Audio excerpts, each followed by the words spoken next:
Welcome to day 17 of Advent of Code. Today's problem will be another encode program that we'll be dealing with. Like I said in the last video, I'm going to try a different editing strategy, so I will be explaining what I plan to do and then go ahead and then code a section of it. I'll probably speed it up or a time lapse of some sort, and then when I'm done with that section, I'll come back and explain what I did and as well as what the next task is, and then the cycle will kind of continue from there. So let me know how this turns out. If you guys like it, let me know in the comments which version of editing you like more or is more interesting. But anyways, to today's problem, I have gotten the code structured here for our normal int code style, reading in the file and constructing an encode program and going through with some input and outputs, the basic stuff like that. So the first part is we need to be able to render out the map, which is made up of scaffolds and open space, and be able to draw that into console. So the first part I'm going to do is get that rendering into console, and I'll see you guys after that.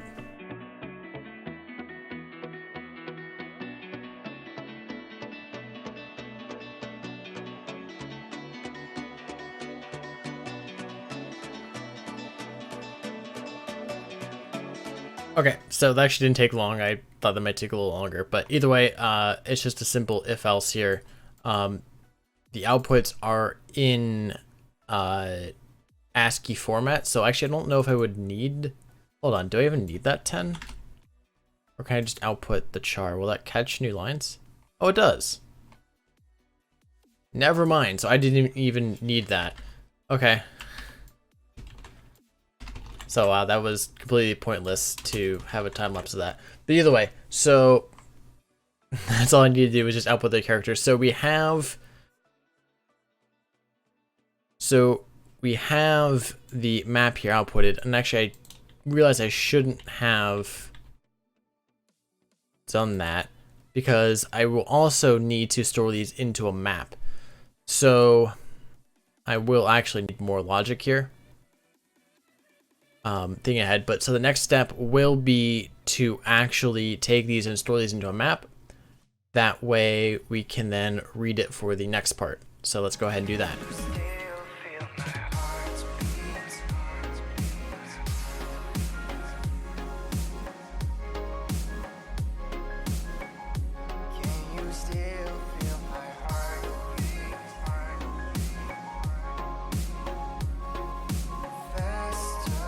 Okay, so again, that was pretty quick. I expanded this to still have just the system out, but now I'm checking for a new line in order to keep track of where we are in setting the array values. So I have to construct this integer array for our coordinates. That's the current x and y coordinates we're at, and because it's just print lining and just printing basically ASCII to the console, every time it prints something, I increment the x coordinates and then place something at that map location, which I actually realize I am skipping 0. So we will map, or we will set the map values equal to whatever it is being told to put there. So in this case is a dot, whatever the ASCII of this dot is, gets put into our map here. And then we increment the x coordinate, and then whenever we hit a new line, we use that as a way to increment our y, and then reset the x, so that way it skips from here to here and keeps going through the map. So that is how that's how I'm storing all the data for this. And yeah, so the next part is to find all of the intersections, so here and here and whatnot. Find all those intersections and figure out how far from the left and top edges they are, which should be pretty easy. So that is the next step.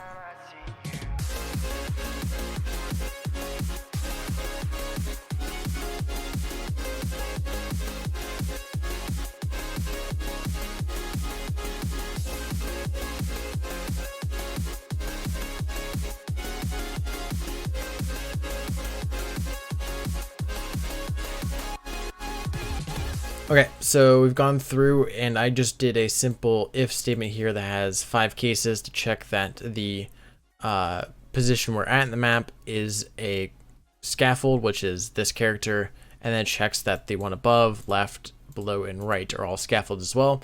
And if it is, outputs the column and row it is. That was to verify that it was correct, and that's how far from the edges they were, which is correct. And then I also did one more thing in that I changed our for loops here, and instead of going over the entire list, it starts here. It only does the inner bits. It doesn't do the edges because there actually are no intersections on the edges, and that just prevents us from having to do checks to make sure that we're not going out of bounds on the map. So that just made our lives a lot easier to only deal with the inner bits that where the intersections occur. We don't have to worry about going out of bounds. So that was one other thing I made. So now what I'm going to do is I'm going to take these row columns. I'm going to follow their question, which is that the intersections, in order to get the alignment parameter, which is what we're submitting as our answer, it is the sum of all of these multiplied together. So you multiply column and row, and then you sum all of them together. So let's go ahead and do that. This should be pretty quick, and then we'll get our answer. Okay, so there's our answer. Let's submit it. Hopefully that's right. It is right. Nice. Go on to part 2. So let me read part 2, and I'll get back to you guys. Okay, so I did just read part 2, and part 2 does get trickier. What we need to do is we need to make the robot now actually traverse the path. It gets trickier, though, in the fact that the robot can only hold 3 function routines of movement. A function routine of movement is a turn instruction, followed by a movement, turn instruction, movement, turn instruction, movement. And it can only hold 3 of those. So we have to figure out how to divide its path it takes through here to be 3 routines. We then provide in the main routine the pattern of those 3 routines, or the instructions of those 3 routines to use in order to traverse this. I'd probably explain that terribly, but anyways, so I think the first order of business is to figure out the move instructions to get through our scaffolding here. So let's start there, and I will see you guys in a second.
Okay, so I finally got it to where I got the instructions out. So these are the instructions that are needed in order to get the bot to navigate from this position here to here.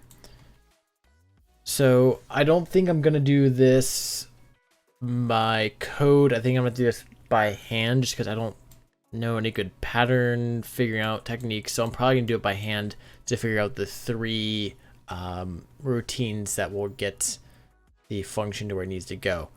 So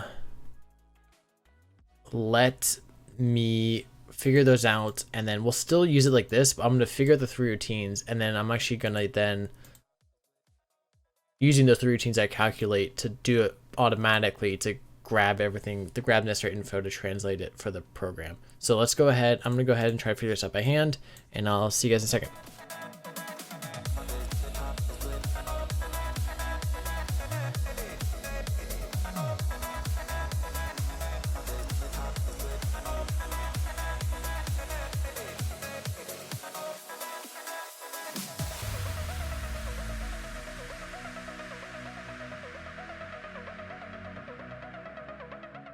Okay, so I calculated it out. I got these are the three parts. This is the main. So what I'm going to do is I think I'm going to save these three as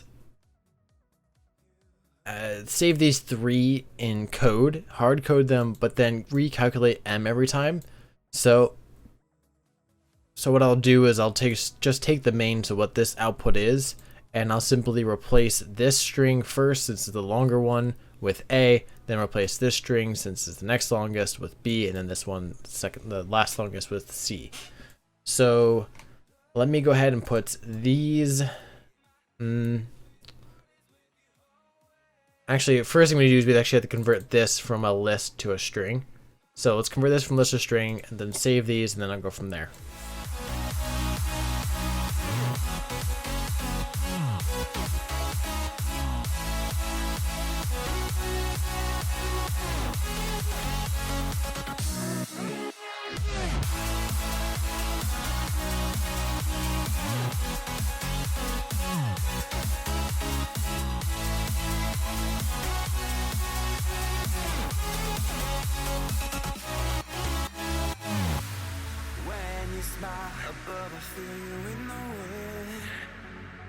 Okay, so there it is completed. I have gone through, I have taken the main, which is our calculated path.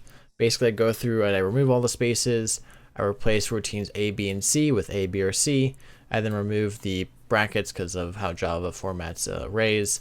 And then I remove the last comma. There's usually an ending comma here, so I remove that. So we input the main function here, just like it asked for, just like there. So now we have to go through and now input function A, B, and C. So that is the next step.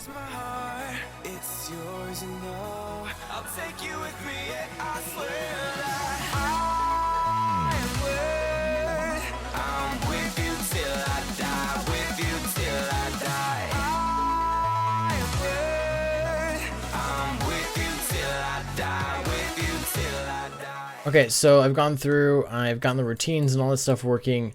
I am now outputting the stuff that's asking for part 2. I've actually triggered the like more verbose setting, I forget what it's called. The continuous feed. I've turned on the continuous feed to see if the robot's going, and I've noticed that the robot doesn't actually make it. The robot gets stuck. Yeah, he stops right there. So he stops essentially a few instructions from the end. I'm not sure what's up there. Oh. For some reason, okay, never mind then. There wasn't a dangling. Never mind, I thought there was a dangling comma there that apparently there wasn't. So turn that off. Re-put this. So this will give me the dust that it collects as the final output. This is what I'm submitting. Is that. Submit that. There we go. Both stars. We've completed it all. Finished. Okay. So a part of this I did miss because I accidentally turned the recording off and it didn't pick back up. But essentially we read our encode program in. We have to set a memory value for part 2 for it to work. This is for the dust collection. This is our coordinates, and here's our inputs that we use.